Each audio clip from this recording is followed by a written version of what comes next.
एक गांव में मदन लाल अपनी पत्नी सविता के साथ रहता था। मदन लाल के पास एक आटा चक्की थी जिसे वो पुरखों से चलाता आ रहा था। गांव के सभी लोग आटा पिसवाने मदन लाल की दुकान पर ही आते थे।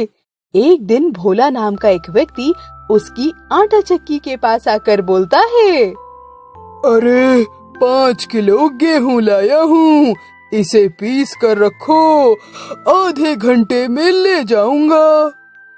इतना बोलकर मदन लाल भोलू का गेहूं पीसकर एक ओर रख देता है।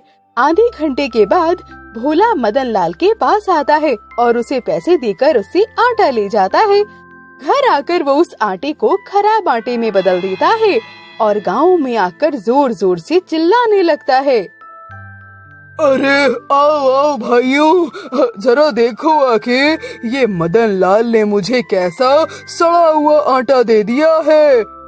मैंने उसे 5 किलो शुद्ध और साफ गेहूं दिया था और उसने मुझे इसके बदले क्या दिया है। वहाँ पर खड़े सभी लोग भोला की बात नहीं मानते हैं और कहने लगते हैं कि मदन लाल कभी ऐसा नहीं कर सकता। ठीक है, अगर आप लोगों को मेरी बात पर यकीन नहीं है तो बुला लीजिए मदन लाल को और उससे पूछ लीजिए कि मैंने उसे कैसा गेहूं दिया था। तभी वहाँ पर मदन लाल को बुलाया जाता है। देखो मदन लाल, तुमने मुझे कितना खराब आटा दिया है, जबकि मैंने तुम्हें कितना अच्छा गेहूं दिया था। अरे भोला भैया, ये तुम कैसी बातें कर रहे हो? मैंने तो तुम्हें अच्छा आटा ही दिया था। भोला बार बार मदन लाल को झूठा कहने लगता है। गांव के सभी लोग मदन लाल पर भरोसा करते थे, इसीलिए कोई भी भोला की बात पर यकीन नहीं करता है और उसे डांट कर वहाँ से भगा देता है। ठीक है, यही चीज जब आप लोगों के साथ होगी ना, तब देखूंगा। मैंने मदन लाल से एक बार दुकान खोलने के लिए कुछ पैसे मांगे थे, लेकिन उसने मुझे नहीं दिए। अब मैं भी देखता हूँ कि उसकी दुकान कैसे चलती है। ऐसा सोचकर भोला मदन लाल के आटे की चक्की के आसपास ही निगरानी रखने लगता है। रात के वक्त वो मदन लाल की आटा चक्की में चुपके से घुस जाता है और उसकी आटा चक्की में मिट्टी भरकर चला आता है। अगली सुबह जब सभी लोग मदन लाल की चक्की में आटा पिसवाने आते हैं तो गेहूं के डालते ही आटा मिट्टी के साथ मिलकर निकलने लगता है। ये देखकर सभी लोग बहुत गुस्से में आ जाते हैं और उससे कहने लगते हैं कि भोला बिल्कुल सही कह रहा था, तुम वाकई में चोर हो। सभी लोग मदन लाल के ऊपर पत्थर फेंकने लगते हैं और उसे खूब भला बुरा कहते हैं और वहाँ से चले जाते हैं। कई महीनों तक मदन लाल की दुकान पर कोई नहीं आता है। धीरे धीरे मदन लाल की आटा चक्की पूरी तरह से बंद हो जाती है। एक दिन तभी मदन लाल अपनी पत्नी से कहता है, मुझे बहुत दुख है कि मैं अपने पुरखों की दुकान को नहीं बचा सका। वो लोग मुझे ऊपर से देखकर कितना उदास होते होंगे। अरे ऐसा कुछ भी नहीं है जी, आप इतना मत सोचिए। उसी आटा चक्की के भरोसे मदन लाल का घर चलता था और जब वो ही बंद हो चुकी थी तो उसके पास पैसे की बहुत कमी हो गई थी। बहुत गरीबी में वो दोनों अपना जीवन जी रहे थे। एक दिन तभी मदन लाल के घर एक बाबा आते हैं। भिक्षाम देहि, भिक्षाम देहि। ऐसा सुनकर मदन लाल बाहर आता है। बाबा जी, हमारे पास तो आपको देने के लिए कुछ भी नहीं है, हम आपको क्या दे सकते हैं? अरे बच्चे, अगर तुम्हारे पास थोड़ा सा अनाज हो तो मुझे वो ही दे दो। इतना सुनकर मदन लाल घर के अंदर आता है और थोड़ा सा गेहूं निकाल कर बाबा को दे देता है। बेटा, तुम्हारा बहुत बहुत शुक्रिया, तुम्हारी हर समस्या दूर हो, तथास्तु। ऐसा बोलते हुए बाबा मदन लाल की खराब चक्की को देखते हैं और वहाँ से चले जाते हैं। अजी, अब बहुत समय हो गया है, आपने आटा चक्की को चलाकर भी नहीं देखा। जरा एक बार चलाकर तो देखिए, शायद चल ही जाए और हम अपने खाने के लिए गेहूं पीस लेंगे।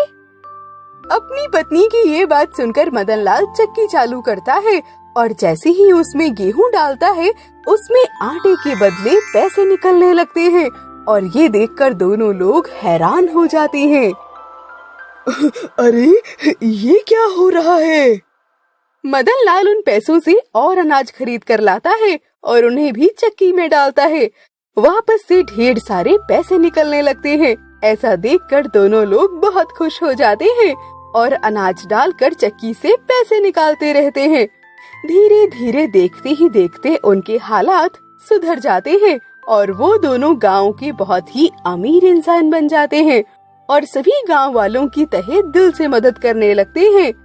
गांव वालों को अपने किए पर बहुत अफसोस हो रहा था कि उनके इतना बुरा करने के बाद भी वो दोनों इन सभी के साथ इतना अच्छा व्यवहार कर रहे थे। सभी गांव वाले उनसे माफी मांगते हैं। वो दोनों भोला की भी मदद करते हैं और भोला को भी अपनी गलती का पश्चाताप होता है और वो सभी गांव वालों के सामने अपनी गलती को स्वीकारता है और इस तरह से मदनलाल और सविता सभी लोगों की मदद कर खुशी खुशी वहाँ पर रहने लगते हैं। शोभा अपने घर में अकेली कमाने वाली थी। शोभा के ऊपर 4 लोग निर्भर थे। शोभा के माता पिताजी और छोटी छोटी भाई बहन थे। इसीलिए शोभा सुबह सुबह गांव में पकोड़े का ठेला लगाया करती थी और शाम तक बेचा करती थी। पकोड़े बेचकर जितनी आमदनी होती थी उससे ही शोभा का घर चलता था। शोभा पकोड़े बेचकर घर आती है, तभी उसके छोटे भाई बहन उससे जिद करने लगते हैं। दीदी दीदी, मुझे भी नए कपड़े चाहिए, दिला दो ना। नहीं दीदी, इसके लिए कुछ भी नहीं आएगा। आप मेरे लिए खिलौने खरीद दो, ठीक? तभी शोभा की माँ अंदर से आती है। अरे आ गई मेरी बिटिया, देखना तेरे पिताजी की सारी दवाइयाँ खत्म हो गई हैं, पैसे ही नहीं बचे हैं, अब इनकी दवा कहाँ से लाऊं? माँ, आप चिंता बिल्कुल मत कीजिए, मैं पिताजी की दवाइयों का इंतजाम कर दूंगी। और दीदी, मेरे कपड़ों का क्या हुआ? हाँ, और मेरे खिलौनों का क्या हुआ? अरे हाँ बाबा, तुम लोगों का भी सारा सामान दिलवा दूंगी। अब शोर मत करो, चलो जाओ यहाँ से। पूरे दिन काम करके शोभा बहुत थक जाती थी, लेकिन घर चलाने के लिए उसे छुट्टी वाले दिन भी काम करना पड़ता था। वो अकेली ही सारा काम संभालती थी। गांव के लोगों को दरअसल शोभा के हाथ के बनाए हुए पकौड़े बहुत पसंद आते थे, इसीलिए उसके ठेले के पास भीड़ लगी ही रहती थी। बरसात का मौसम आ जाता है और लगातार कई दिनों तक बिना रुके बारिश होती रहती है। माँ, इस बारिश ने तो सारा काम खराब कर दिया। अब इस स्थिति में पकौड़े का ठेला कैसे लगाऊं भला? हाँ बिटिया, देखना बरसात तो रुकने का नाम ही नहीं ले रही। देखना सारे जमा किए पैसे भी खत्म हो चुके हैं। ये सुनकर शोभा बहुत उदास हो जाती है। उसके छोटे छोटे भाई बहन खाने के लिए जिद कर रहे थे, लेकिन बेचारी शोभा उन्हें खाने के लिए कुछ भी नहीं दे पा रही थी। कई दिनों तक लगातार बारिश की वजह से पूरे गांव में बाढ़ आ जाती है। बाढ़ का पानी सभी के घरों में घुस जाता है। शोभा अपने परिवार वालों को बचाकर एक ओर बिठा देती है। शोभा इन सब समस्याओं से जूझ ही रही थी कि तभी उसे बाहर से किसी बूढ़े आदमी की आवाज सुनाई देती है। अरे कोई है क्या? ये सुनकर शोभा घर से बाहर आती है। जी कहिए। अरे बेटी, मुझे कुछ समय के लिए अपने घर में ही रख लो। आगे बहुत पानी भरा है, मैं तो डूब ही जाऊंगा। अरे बाबा, हमारे घर में भी बाढ़ का पानी भर चुका है, कहीं भी कोई जगह नहीं है। लेकिन फिर भी आप मेरे साथ आइए, मैं आपको एक और बिठाती हूँ। आइए। शोभा उन बूढ़े बाबा को घर के अंदर ले आती है और उन्हें एक ओर बिठा देती है। घर में खाने के लिए कुछ भी नहीं बचा था, इसीलिए शोभा उस बूढ़े बाबा को खाने के लिए कुछ भी नहीं दे पाती है। बाबा माफ कीजिएगा, चारों तरफ पानी भर चुका है, जिस वजह से खाने का इंतजाम ही नहीं हो पा रहा।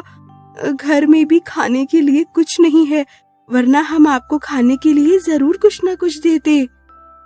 अरे मेरी बेटी, तुमने मेरी इतनी मदद कर दी, वही बहुत है। अब देखो मैं क्या करता हूँ। ऐसा बोलकर बाबा अपनी पोटली से थोड़ी सी मिट्टी निकालते हैं और सामने फेंक देते हैं। हवा में मिट्टी फेंकते ही ढेर सारे सोने के आभूषणों की बरसात होने लगती है। बाढ़ के पानी में सारे सोने के आभूषण गिरते हैं। शोभा और उसके घर वाले ये देखकर बहुत हैरान रह जाते हैं। अरे ये तो चमत्कार हो गया, इतना सारा सोना। और थोड़ी देर के बाद देखते ही देखते बाढ़ का पानी सूख जाता है और वहाँ पर ढेर सारे सोने के आभूषण पड़े होते हैं। ये लो बेटी, ये सब लो। तुम तो बहुत नेक दिल की इंसान हो। मैं तो सिर्फ तुम्हारी परीक्षा ले रहा था। इस स्थिति में भी तुमने मेरी मदद की और इससे मैं बेहद खुश हूँ।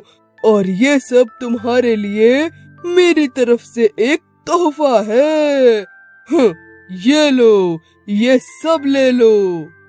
इतना बोलकर बाबा वहाँ से अंतर्ध्यान हो जाते हैं। शोभा तभी बाहर आकर देखती है तो गांव में पूरी तरह से बाढ़ का पानी सूख चुका था और बारिश भी रुक चुकी थी। बाबा के दिए हुए आभूषणों को बेचकर शोभा के पास बहुत सारे पैसे आ जाते हैं, जिससे वो एक नया घर लेती है। माँ, पिताजी और छोटे भाई बहनों की सारी इच्छाएं भी पूरी करती है और सभी लोग प्यार से खुशी खुशी रहने लगते हैं।